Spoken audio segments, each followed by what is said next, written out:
the turbine foundation. And the tower section, like you saw there before, actually sits on top of here like the base of a big Ferris wheel. It's anchored into the rock by these bolts here. These are 40-foot anchor bolts that go 40 feet down and actually anchor into the bedrock. And they're all the way around here that anchor this entire foundation. And then there's this big flange, that a flange on that tower section will go on here and get bolted down on here. And that actually is what holds the turbine down. This is the main transformer over here, and this actually steps the 13.4 kilovolts electricity from the turbine generator down to the voltage that the electrical grid uses.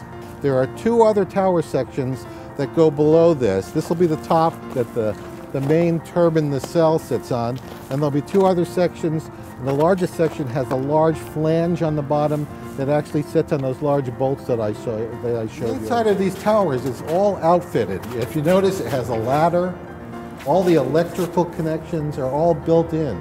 So when they put these tower sections together, actually they just bolt the ladder together.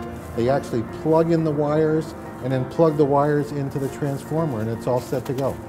Depending on the amount of wind, and it has a certain, you only get electricity when the wind is blowing.